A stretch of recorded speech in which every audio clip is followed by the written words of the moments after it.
One. इस question में हमें दिया गया है 99x plus 101y equals to 499, 101x plus 99y equals to 501।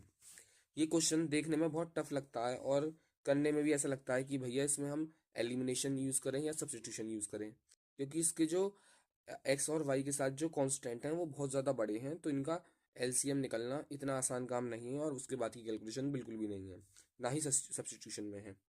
लेकिन ये क्वेश्चन में हम इसे आसान बना सकते हैं। इस क्वेश्चन में और बाकी क्वेश्चनों में बस इतना फ़र्क है कि इस क्वेश्चन में हमारा एक स्टेप और एक्स्ट्रा होता है, मतलब कि हमें इसमें पहले दोनों इक्वेशंस को जो भी हमें दी गई हैं टफ वाली उन्हें एक बार ऐड करना होता है, एक बार हमें सब्ट्रैक्ट करना होता है। बस हमारे दो स्टेप फालतू होते हैं और बाकी सब हमारा सेम रहता है, चाहे आप सब्स्टिट्यूशन से करें चाहे एलिमिनेशन से करें। तो मैंने अभी आपको क्या बताया कि एक बार इन्हें ऐड करना होगा, तो यहाँ पर हम लिख देते हैं ऐड 1 एंड 2। इसका मतलब है कि हमने 1 और 2 इक्वेशन को ऐड करना है। तो ऐड करने का मतलब है कि जो इन दोनों के LHS मैं आपको दिखा देता हूँ। ये ऐड करने का क्या मतलब है कि इसका LHS इसके LHS के साथ ऐड हो जाएगा और इसका RHS इसके RHS के साथ ऐड हो जाएगा। यहाँ पर मैं ऐड करके लिख देता हूँ। तो यहाँ पर सबसे पहली डिजिट क्या है, ऊपर 99x, तो ये हो गया 99x प्लस दूसरी डिजिट क्या है, नीचे x के साथ वाली 101, 101x प्लस x खत्म हो गई, अब y कितने, 101y, 101y प्लस दूसरा y के साथ टर्म कौन सी है, 99y। हमने ने बराबर में इसलिए लिखा ताकि ये आराम से ऐड हो जाए। इसी तरीके से RHS में आप 499 और 501 को प्लस करो, क्या आएगा, 9 + 1, 9 + 1 10, कैरी 1 0, इट इज़ 1000। ओके, अब हम इसे जोड़ लेंगे। जो x है वो x के साथ जुड़ेगा, जो y है वो y के साथ जुड़ेगा। तो 99 + 101 कितना हुआ, 200। तो यहाँ पर हो जाएगा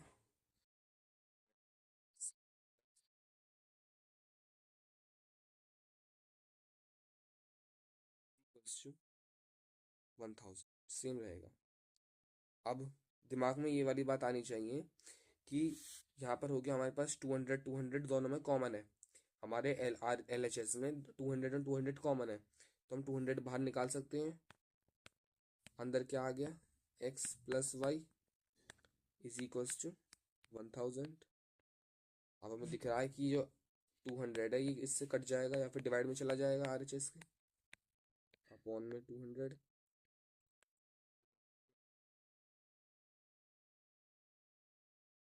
x + y is equals to 5।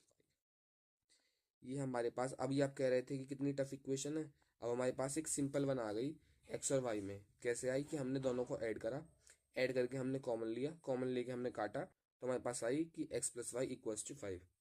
तो मैं इसे नाम दे देता हूँ इक्वेशन नंबर 3। ठीक है, इसी तरीके से हमारा एक काम और है कि हमें पहले और दूसरी को, पहली बार हमने ऐड कर लिया, अब हमें इन्हें सब्ट्रैक्ट करना है। तो यहाँ पर मैं लिख देता हूँ सब्ट्रैक्ट, जो भी सारे चल रहे हैं 1 और 2 में चलेंगे, अब 3 का इसमें अभी काम नहीं है अभी के लिए। तो हम 1 और 2 को सब्ट्रैक्ट कैसे करेंगे, पहले हम 1 लिख लेंगे, 99x प्लस 101y, 101y। अब यहाँ पर लिखेंगे माइनस, अब पूरी की पूरी सेकंड इक्वेशन लिख देंगे। क्या है सेकंड इक्वेशन, 101x प्लस 99, बात आपको समझ में आ गई होगी, इज इक्वल्स टू, यहाँ पर क्या है, 499 में से क्या चला जाएगा, ये तो हमारा ऊपर वाली इक्वेशन थी, ये आ गई नीचे वाली इक्वेशन माइनस में। ये वाली बात आपको समझ में आ गई होगी, बता देता हूँ।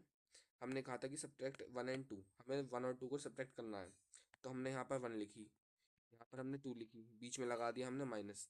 इसी साथ जो ऑर्डर हमने इसमें लिया वही ऑर्डर हमने इसमें लिया।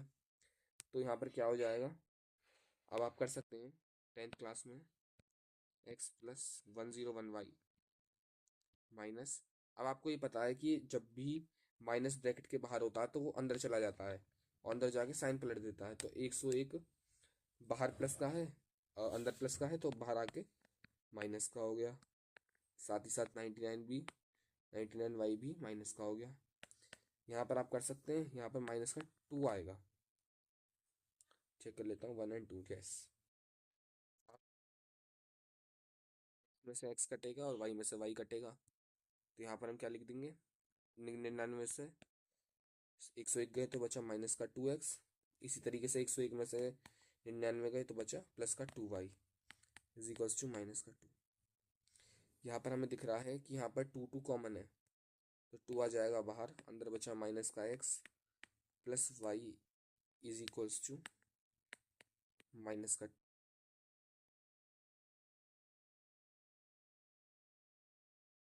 डिवाइड में चला जाएगा तो ये 1 बार कट जाएगा तो माइनस का 1। ये हमारे पास एक इक्वेशन आ चुकी है। इस इक्वेशन का मैं नाम दे देता हूँ इक्वेशन नंबर 4। अब आपको जो सबसे बड़ी दिक्कत लग रही थी वो ये लग रही थी कि इतने बड़े बड़े कॉन्स्टेंट हैं एक्स और वाई के साथ, तो वो तो सॉल्व नहीं होंगे, लेकिन हमने उन्हें फर्दर सॉल्व करा और हमने एक्स और वाई के टर्म में ऐसी लीनियर इक्वेशन इन 2 वेरिएबल बना ली जो कि हम सॉल्व कर सकते हैं। अब हमारा ऊपर वाले इक्वेशन से कोई काम नहीं है क्योंकि हमने उसे सॉल्व कर लिया है। अब हम क्या करेंगे, एक्स और वाई की एक ये वाली इक्वेशन उठाएंगे, एक ये वाली इक्वेशन उठाएंगे और हम एक्स और वाई की वैल्यू निकालेंगे। तो मैं इसे एलिमिनेशन से करता हूँ। पहले मैं यहाँ पर इक्वेशन लिख लेता हूँ, एक्स प्लस वाई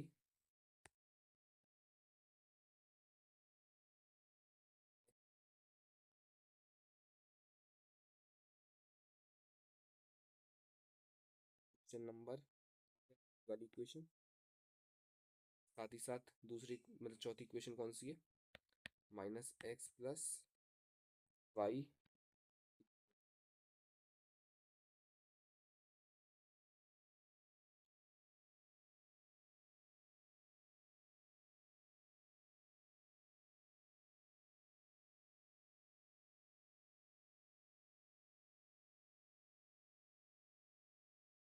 जो आगे का टर्म है कांस्टेंट है वो सेम है, लेकिन कोफिशिएंट जो है वो सेम है लेकिन साइन अपोजिट है, तो हम इसमें ऐड कर देंगे।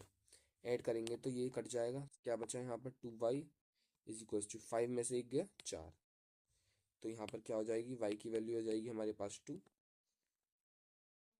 इतना बड़े क्वेश्चन में y की वैल्यू 2 आ गई। अब हम इसे किसी में भी पुट कर देंगे। अब मान लीजिए हमने इसे हम लिखेंगे पुट इन फोर्थ।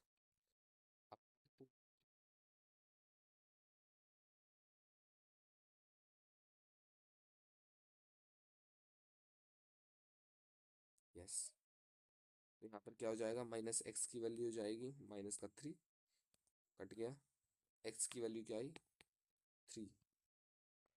लास्ट में लिख लेंगे therefore x equals to 3 y is equals to 2। ठीक है हमारा, तो यहाँ पर हम इसे डब्बे में कर देंगे बंद। तो हमने ये हमारा सॉल्यूशन हो गया, ये हमारा है आंसर। एक बार और पूरा रिव्यू दे देता हूँ कि कैसे कैसे हमने क्वेश्चन करा। इसे शॉर्ट करूँ, हाँ। सबसे पहले हमारे पास इक्वेशन थी बहुत बड़ी बड़ी। इन वाले क्वेश्चन में काम होता है कि सबसे पहले हमें एक बार ऐड करना है, एक बार सब्ट्रैक्ट करना है। ऐड करा, कॉमन लिया, हमारे पास एक इक्वेशन आ गई x plus y equals to 5। Subtract करा, कॉमन लिया, हमारे पास एक और आ गई minus x plus y equals to minus का 1। हमने दोनों इक्वेशंस को लिया 3 और 4। एलिमिनेशन से करो या फिर सब्स्टिट्यूशन से करा, हमने एलिमिनेशन से करा, वाई की वैल्यू आ गई, हमने पुट करी चौथी इक्वेशन में। चाहे तो तीसरे में भी कर सकते थे, हमारे पास एक्स की वैल्यू आ गई 3। हमने लास्ट में लिख दिया therefore x equals to 3 and y equals to 2। Thank you and that's the answer.